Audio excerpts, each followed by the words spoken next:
Allah Allah Allah Allah Allah Allah Allah Allah kan axır Zəhra gözündən.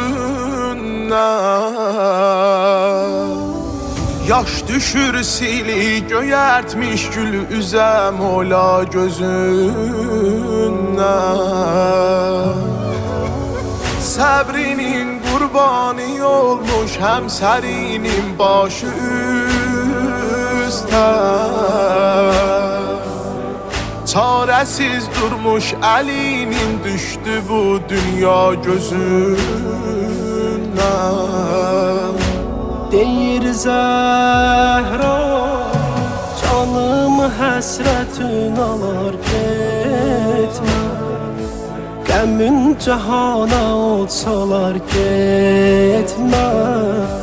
Alan Hüseyn susuz qalar getmə. Göz aç Zəhra, necə gör ayrılıq ürək dağlar. Evin daşı divarı yasaqlar. Mən ağlaram balaların ağlar. Resulallah səni görsə fəqan eylər. Dayan Zəhra, əlini gəl utandırma. Belə getmə, dayan Zəhra.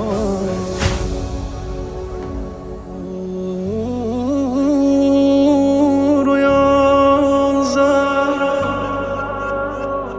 məzlum xanım, məzlum xanım.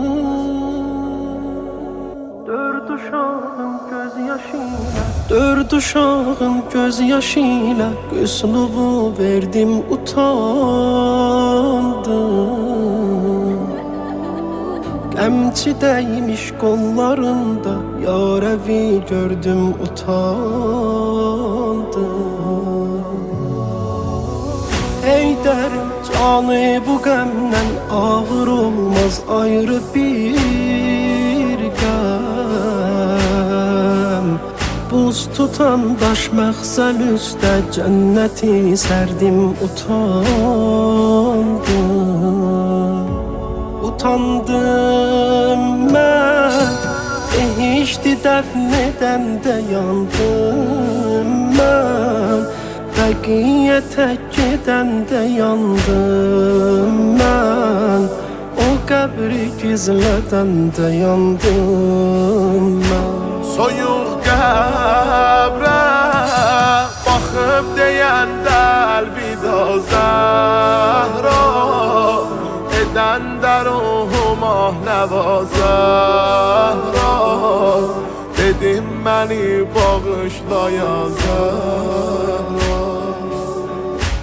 Resulallah səni görsə fəqan eylər.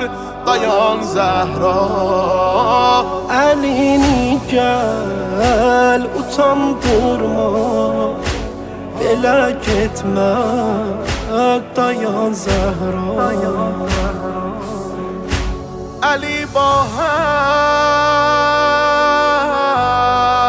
balalarına sərasər ağlıyır dayanır. Gülür düşmən edir tənə. Bu halə ar edib utanmır.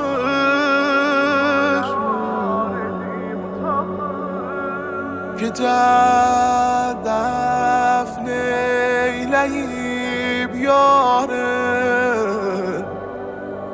Qayıtdı mənzilə ilahi. Yavaşca səslənir Zəhra. Fəraqa qəş edir inan.